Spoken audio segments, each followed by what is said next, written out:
நிறைவாழ்வு AG சபை வழங்கும் morning மன்னாவிற்கு உங்களை அன்போடு வரவேற்கிறோம்.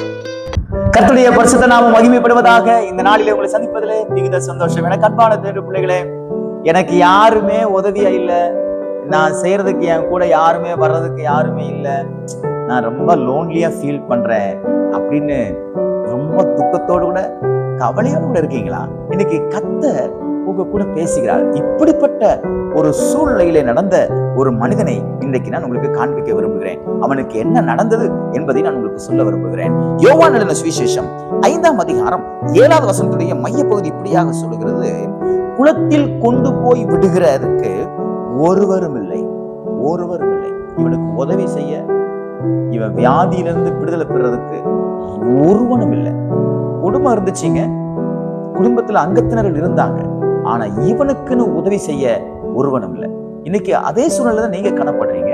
உங்களுக்கு குடும்பம் இருக்குது, பெற்றோர் இருக்கிறாங்க, கூட பிறந்தவங்க இருக்கிறாங்க, பிள்ளைங்க இருக்கிறாங்க, வேலை இருக்குது, மேனேஜர் இருக்கிறாரு, சூப்பர்வைசர் இருக்கிறாரு, ஓனர் இருக்கிறாரு, எல்லாரும் இருக்கிறாங்க. ஆனா உங்களுக்கு உதவி செய்ய ஒருவனும் இல்லாத ஒரு சூழ்நிலையில நீங்க தள்ளப்படுறீங்க.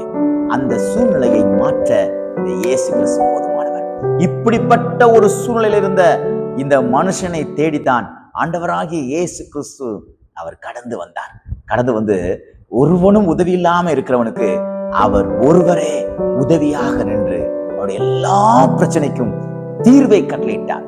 அவன் நினைத்த காரியத்தை அவனுக்கு நிறைவேற்றி கொடுத்தான். அவன் எதுக்கு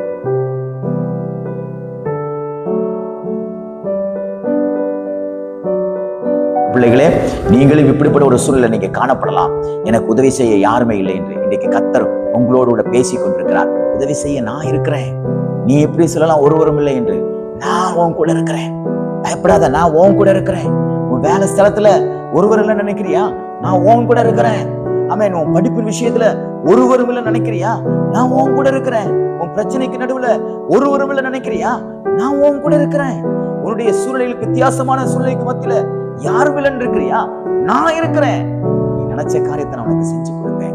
எதுக்காக காத்து கொண்டிருக்கிறியாயோ, எதற்காக உன் இருதயம் ஏங்கி கொண்டிருக்கிறதோ அதை நான் நிச்சயமாக நிறைவேற்றி கொடுப்பேன் என்று கர்த்தர் சொல்கிறார். எப்படி 38 வருஷமாய் இந்த மனுஷனுடைய இருதயம் எதற்காக ஏங்கி கொண்டிருந்ததோ, ஒருவனும் இல்லாமல், அதை நிறைவேற்றி கொடுக்க ஒருவனும் இல்லாமல், அதை சந்திப்பதற்கு ஒருவனும் இல்லாமல் இருந்தாலும் அதே காரியத்தை இந்த ஆண்டவராகிய இயேசு கிறிஸ்து நிறைவேற்றி கொடுத்தார். அதே போல இன்னைக்கு கர்த்தர் உங்கள் பட்சமாய் வந்து